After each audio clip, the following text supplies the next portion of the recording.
മാധ്യമപ്രവർത്തകനും എഴുത്തുകാരനുമായ S Jayachandran Nair അന്തരിച്ചു. 83 വയസ്സായിരുന്നു. കലാകൗമുദി, മലയാളം എന്നിവയിൽ എഡിറ്ററായിരുന്നു. സംസ്കാരം നാളെ ബംഗളൂരുവിൽ നടക്കും.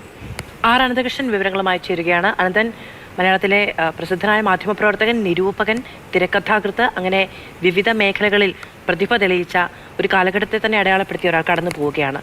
എങ്ങനെ ഓർത്തെടുക്കണം? ഈ സമയത്ത് വിയോഗം എങ്ങനെയായിരുന്നു? എപ്പോഴാണ് സംഭവിച്ചത്? മധു, മലയാള ഭാഷയ്ക്ക് മറ്റൊരു നഷ്ടം കൂടി സംഭവിച്ചിരിക്കുന്നു. പത്രാധിപരും മാധ്യമപ്രവർത്തകരും ഒക്കെയായിരുന്ന, എഴുത്തുകാരനുമൊക്കെയായിരുന്ന എസ് ജയചന്ദ്രൻ നായരുടെ വിയോഗ വാർത്തയാണ് ഇപ്പോൾ വരുന്നത്. ബംഗളൂരുവിലായിരുന്നു അദ്ദേഹത്തിൻ്റെ അന്ത്യം സംഭവിച്ചത്. അവിടെ ആശുപത്രിയിൽ ചികിത്സയിലായിരുന്നു. സംസ്കാര ചടങ്ങുകൾ ഇന്ന് തന്നെ ബംഗളൂരുവിൽ തന്നെ നടക്കും എന്നാണ് നമുക്ക് അറിയാൻ കഴിയുന്നത്. ഏതായാലും മലയാള ഭാഷയെ സംബന്ധിച്ചിടത്തോളം, മാധ്യമപ്രവർത്തനത്തെ സംബന്ധിച്ചിടത്തോളം, സാഹിത്യ ലോകത്തെ സംബന്ധിച്ചിടത്തോളം വലിയ നഷ്ടമാണ് എസ് ജയചന്ദ്രൻ നായരുടെ വിയോഗത്തിലൂടെ സംഭവിച്ചിരിക്കുന്നത്.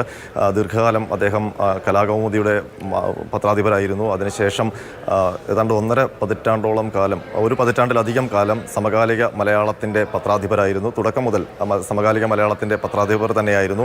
അതിലൊക്കെ ഉപരി സാഹിത്യ വാരഫലം എന്ന എം കൃഷ്ണൻ നായരുടെ പങ്ക്തി മലയാളത്തിന് സമ്മാനിച്ച പത്രാധിപർ എന്ന് തന്നെ എസ് ജയചന്ദ്രൻ നായരെ വിശേഷിപ്പിക്കേണ്ടി വരും.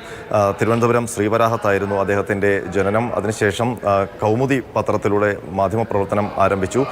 പിന്നീട് കേരള കൗമുദിയിലും പിന്നീട് കലാകൗമുദിയിലും അതിനുശേഷം സമകാലിക മലയാളത്തിലും പത്രാധിപരായിട്ട് അദ്ദേഹം തുടർന്നു.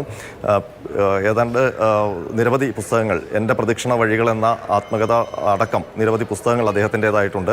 അതിനപ്പുറം ഷാജിൻ കരുണിൻ്റെ സോം, പിറവി എന്നീ ചിത്രങ്ങളുടെ കഥ അദ്ദേഹത്തിൻ്റേതാണ്. ആ ചിത്രങ്ങളുടെ നിർമ്മാണവും അദ്ദേഹമാണ് നിർവഹിച്ചത്. ഏതായാലും മലയാള സാഹിത്യത്തെയും ഭാഷയും സംബന്ധിച്ച് വലിയൊരു നഷ്ടമാണിപ്പോൾ ആ വിയോഗത്തിലൂടെ സംഭവിച്ചിരിക്കുന്നത്. മാധു.